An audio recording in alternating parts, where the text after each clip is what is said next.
Atento nesta participação da Matsuda ao vivo de Álvares Machado. Alessandro Souza, muito boa tarde para você. Seja bem-vindo ao Guia do Campo e é com você, fique à vontade.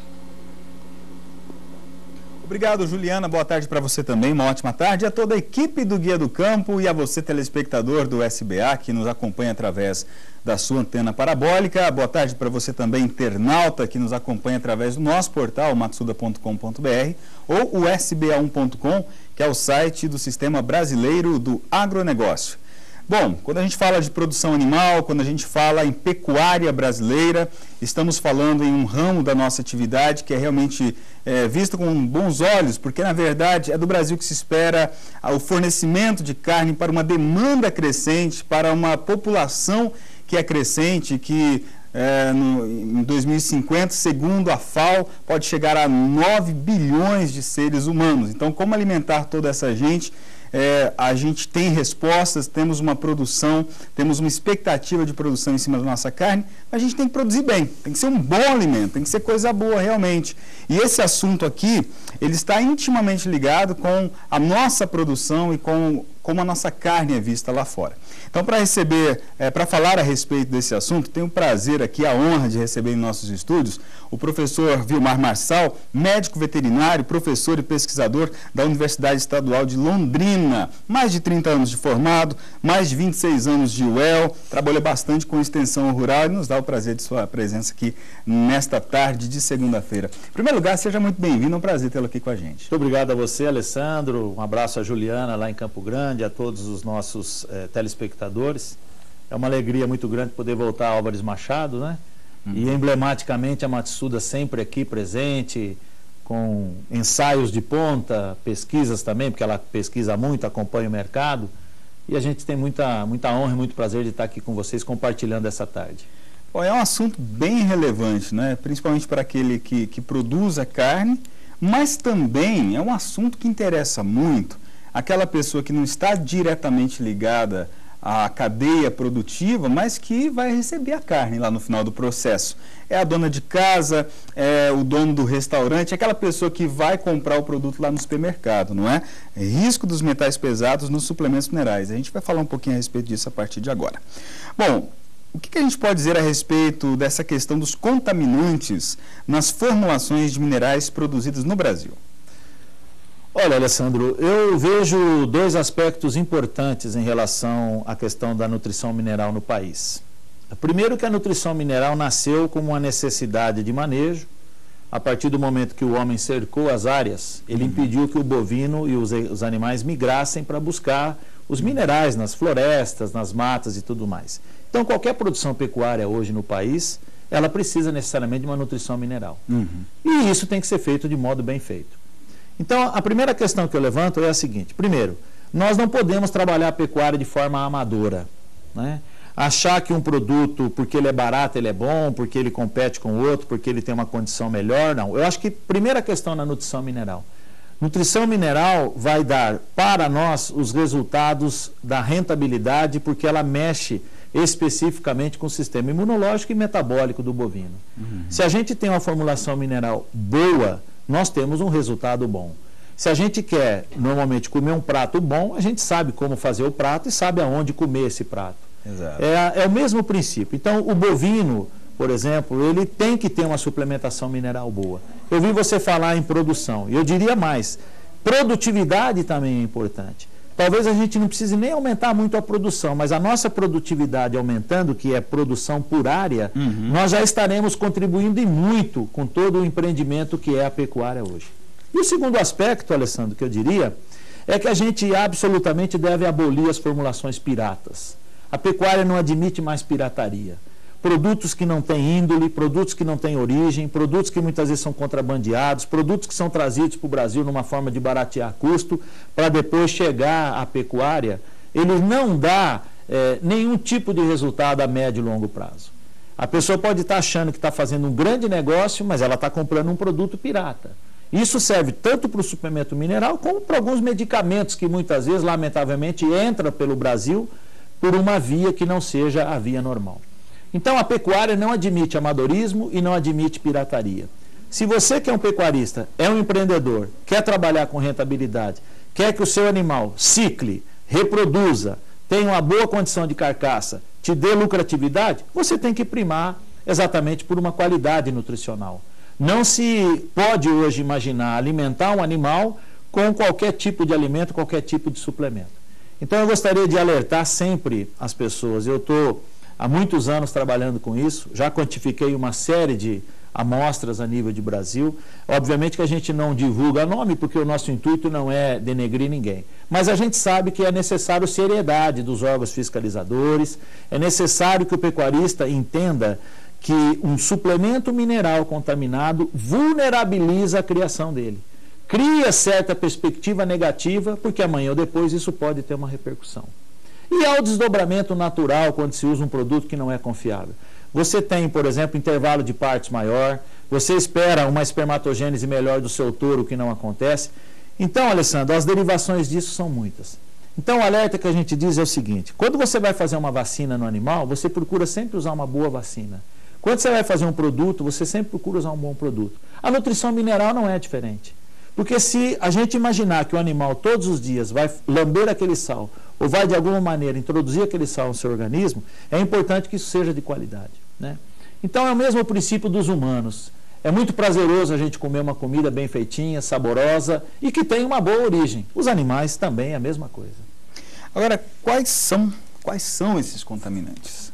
Normalmente nós temos, infelizmente, hoje, se você pegar uma formulação mineral, nós sabemos que o elemento fósforo, que é um elemento caro na formulação, ele representa entre 70% e 80% do custo de uma formulação mineral.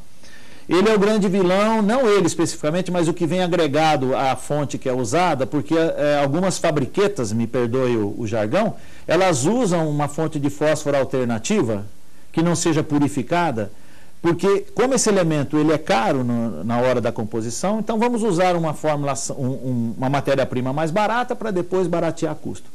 Só que, lamentavelmente, você pode até achar que está dando uma fonte de fósforo para o animal, mas junto com o fósforo vêm os metais pesados, sobretudo cádmio, chumbo, vanádio, níquel, que são metais que, mesmo que não haja manifestação clínica no animal, que não dê sintomas no animal, eles estão já causando efeito residual. Alguns pecuaristas, eles relutam às vezes em aceitar as ponderações científicas, porque às vezes a pessoa é meio santomé, ela quer ver para crer. Mas na nutrição mineral a gente não pode correr esse risco. Nós temos que entender que o metal pesado se acumula em músculos e ossos e que ele dá efeitos indiretos, mas representativos, como por exemplo, muda o ciclo estral da vaca, muda a espermatogênese do touro, altera a imunidade dos animais. Os animais ficam mais debilitados para determinados tipos de ações imunológicas. Então, mesmo que aparentemente não haja uma manifestação sintomática do problema, nós sabemos que internamente os animais estão acumulando, sobretudo esses metais pesados. E essa acumulação, se for demorada, se o animal viver, quanto mais ele viver e mais ele comer aquela fórmula contaminada, mais ele vai manifestar lá na frente. O que é que acontece muitas vezes? O abate do animal é feito de forma mais precoce do que 40 anos atrás, 30 anos atrás.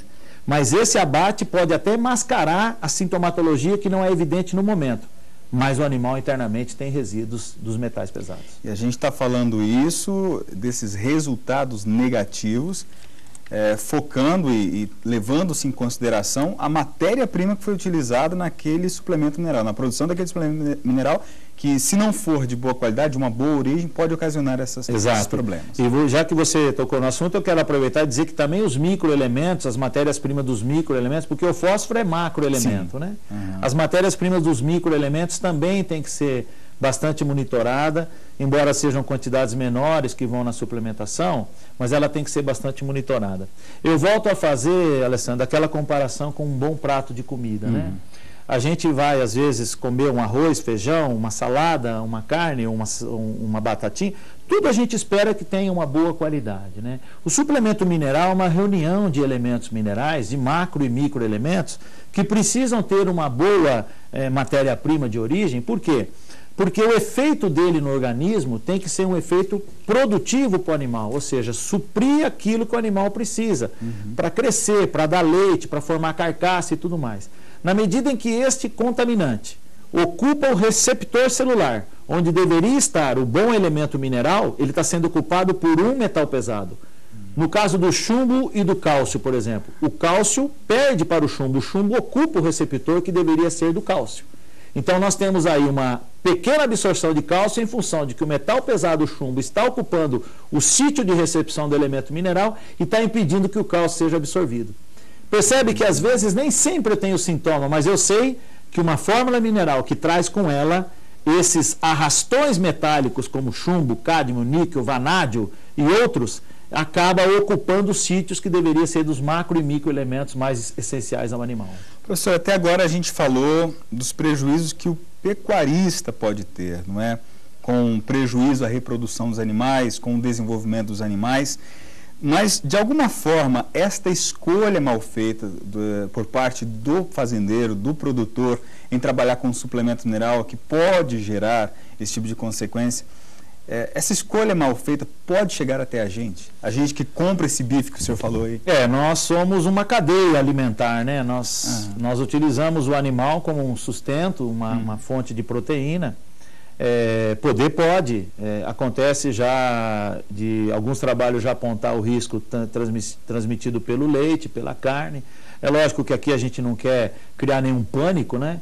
Mas eu apelo para a responsabilidade do pecuarista, né? Eu acho que hoje um pecuarista sério, um empreendedor, uma pessoa que pensa em fazer do seu negócio um legado para as suas futuras gerações, ele pensa também na saúde pública, né?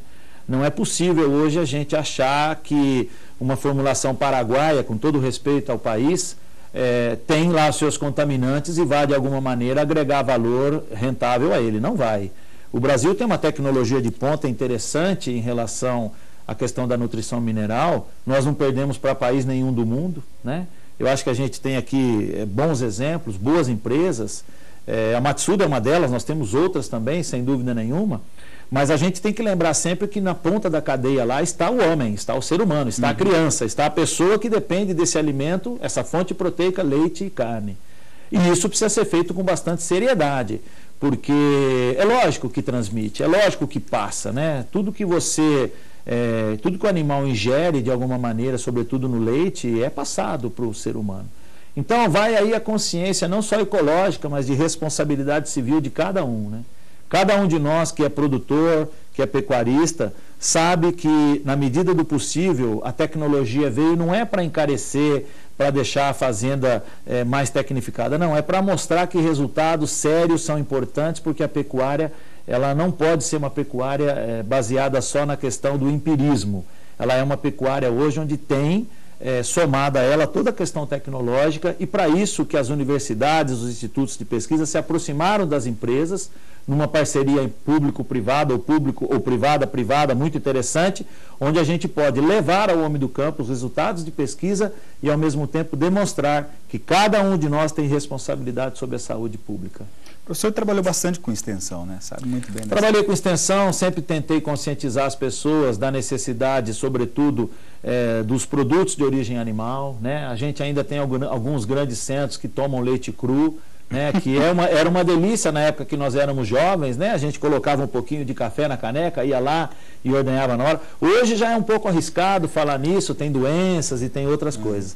Mas é sempre bom a gente, Alessandro, não só tratarmos a questão empreendedora comercial, mas também tratarmos a questão de informação. Eu acho que apesar de termos a internet, um mundo maravilhoso da informação, nem sempre a gente consegue chegar naquela célulazinha que é aquele homem do campo que precisa saber, olha, existem situações que vulnerabilizam o seu animal, o seu produto, então precisa ser feito assim, assim, assim, né? E quebrar alguns paradigmas, como crenças e crendices rurais, né? Quantas e quantas vezes a gente escutou, às vezes, as pessoas falar que usava querosene na nuca para combater febre aftosa. Quer dizer, o animal nunca pegou febre aftosa porque nunca pegou o vírus, né? Porque o dia que pegar o vírus, infelizmente, a febre aftosa vai dizimar o rebanho, né? Muito bem. O professor falou agora há pouco que o perfil do fazendeiro, do produtor, deve ser um perfil mais empreendedor, deve realmente olhar para o futuro, ser encarado como empresário rural, né? Então, na hora da escolha do suplemento mineral, aquela pergunta que é mais famosa, a mais famosa, quanto tem de fósforo, deve trazer consigo algumas outras, como, por exemplo, da onde vem esse fósforo, né? Pelo que o senhor falou até agora, né? Exato. Eu acho que essa conscientização, ela é importante as empresas atinarem para a questão, não do marketing, mas uma questão informativa mesmo, sabe? Por exemplo, eu li recentemente que agora o mote não é mais o lixo reciclável, é o pré-reciclável. Quer dizer, as pessoas estão interessadas em comprar um produto, mas atrás do rótulo elas vão ler se aquele produto tem destinação de reciclável. Quer dizer, é um valor comercial agregado. Eu acho que nós vamos evoluir para isso, por uma conscientização pública de consumidor, onde ele vai ter não só a exigência de saber de onde vem, mas como vem. Por quê? Porque ele passa a ser um agente importante dentro desta cadeia toda, né? Eu volto a repetir, a gente deve evitar comprar produtos sem rótulo, a gente deve evitar coisas que são muito baratas, né? A gente sabe que às vezes o barato sai caro. Então esta questão de conscientização ecológica no bom sentido, ambiental e de cidadania, porque na verdade quando você exige um produto de origem e quer saber de onde vem esse produto, você está exercendo uma cidadania. Você não tomaria um refrigerante sabendo que ele tem lá uma fonte de fósforo, que também vai no refrigerante, de forma dúbia, né? Você não tomaria ele se ele tivesse meia grama de chumbo, mesmo que dissessem para você que isso é uma variação normal. Não, ninguém quer, de alguma maneira, consumir nada que seja contaminante, né? E o animal também não quer. Agora, professor, tem uma questão que eu acho bem complicada para aquele que está lá na fazenda, que está nos assistindo agora, que é como fazer a avaliação. Quais os pontos que ele deve observar, de repente no rótulo, de repente nas informações daquele suplemento mineral que ele está recebendo na propriedade, ou pelo menos na visita daquele que pretende vender esse suplemento mineral para ele. O que ele deve avaliar? O que dá segurança para ele comprar e dizer, não, eu estou comprando um suplemento mineral seguro? Eu acho que alguns aspectos devem ser ressaltados. Primeiro, o nome de quem vende, né? Existem muitas fábricas de sal mineral no Brasil que são de fundo de quintal, sem rótulo, apesar de ter o CIF lá do Ministério, mas o rótulo às vezes é dúbio. Eu acho que ele tem que saber qual é a origem do sal, de onde é fabricado, com o endereço, inclusive, responsável técnico. Depois ele abre esse sal e vê a cor. Eu tenho na minha sala de permanência na universidade vários frascos de sal mineral ao longo dos anos que eu fui recolhendo.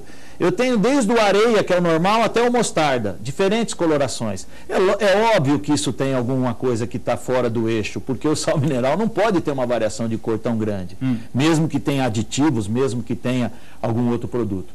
E, por fim, ele fazer o teste na própria palatabilidade do animal. A gente sabe que, muitas vezes, os animais mesmo, eles refugam aquele sal, ou eles não têm tanto apetite em relação ao prazer de lamber aquele sal. Então, são essas questões. Eu acho que o nome de quem faz, a qualidade, a aparência do sal, e saber que se amanhã der algum problema, eu tenho para quem ligar e dizer, olha, eu tenho um produto de vocês, eu gostaria de saber, ouve. Então, isso chama-se feedback. E isso permite que a empresa tenha o monitoramento do que ela vende e ela seja séria na relação comercial. Agora, se hoje a gente tem mecanismos de rastreamento, né? Tem como saber de onde vem aquela carne que pode conter algum tipo de metal pesado. O que pode acontecer com o pecuarista? Quais são hoje as sanções, os prejuízos causados se o pecuarista é pego nesta prática de trabalhar com suplemento mineral duvidoso? Eu acho que o maior prejudicado é ele mesmo. Se nós tivéssemos uma ação fiscalizadora ampla, com bastante seriedade, nós teríamos um rigor maior punitivo. Mas eu nem penso em punição, eu penso em conscientização. Sim. Porque o próprio pecuarista que hoje acha que, atravessando a barreira alfandegária, ele vai buscar um suplemento mais barato, ele está trazendo um suplemento de qualidade, ele está muito enganado. Com o passar do tempo, ele vai ver que esse investimento, que ele acha que é barato, vai sair muito mais caro para ele. Então, eu não me arrisco com pirataria. Eu sou contra a pirataria, eu acho que a seriedade do empreendimento é aquilo que você usa e é aquilo que você tem de consciência de fazer as coisas certas. Não acho que seja milagroso você comprar uma fórmula barata e achar que isso vai dar resultado, isso é enganação. Eu acho que o pecuarista que tem esta perspectiva, ele está cego no momento, ele tem que abrir os olhos, porque não tem milagre. A pecuária é feita com seriedade, com determinação, e nem sempre as pessoas têm consciência de que o produto barato vai resolver. Às vezes ela acha que resolve e acaba caindo numa armadilha. Então, não se brinca com a alimentação animal. Pastagem de boa qualidade, suplemento mineral de boa qualidade e até a água, Alessandro. Água também para os animais deve ser um objetivo de análise constante. Muitas vezes você tem uma condição de água lá que não é propícia para o animal, né? A própria temperatura da água, se tem algum resíduo, alguma coisa. Então, esse conjunto que entra pela boca do animal é fundamental que seja de boa qualidade. Muito bem, para mais detalhes a respeito desse assunto, nós teríamos aqui muito mais o que falar, não é? Mas o tempo é bem escasso. Você pode entrar em contato com a gente através do e-mail da Matsuda, faleconosco@matsuda.com.br, que as suas questões, suas perguntas serão redirecionadas ao professor, e ele vai ter, com certeza, muito prazer em poder te atender também e tirar suas dúvidas. Nosso telefone está aí na tela, o 1832262000. E eu quero agradecer aqui a presença e as informações do professor Vilmar Marçal, que é médico veterinário, professor e pesquisador da Universidade Estadual de Londrina, esteve conosco falando a respeito desta necessidade de trabalharmos com suplementos minerais com origem e realmente suplementos minerais que vão ocasionar com os nossos animais produtividade, saúde, reprodução e não riscos, né? Professor, muito obrigado.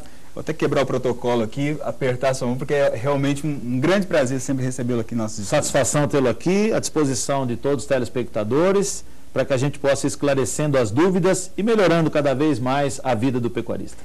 Tá certo, ficamos por aqui, um forte abraço a você de todo o Brasil e a partir de agora, retornamos aos estúdios do Guia, direto de Campo Grande, com Juliana Casanato. Ok, Alessandro Souza, obrigada pelas informações, também ao professor Vilmar Marçal pelas importantes informações, viu? Obrigada e até mais, forte abraço. Tá aí detalhes para você da Matsuda, trazendo à tona informações importantes para você que atua no segmento do agronegócio e precisa sempre estar munido de boas informações. Preste atenção porque durante o nosso programa de hoje ainda a Matsuda vai estar voltando, trazendo mais detalhes para você dos produtos, porque tem aí uma vasta linha de produtos à sua disposição e também informações importantes para que você possa ter um retorno aí muito considerável na sua propriedade. Mais informações no site matsuda.com.br.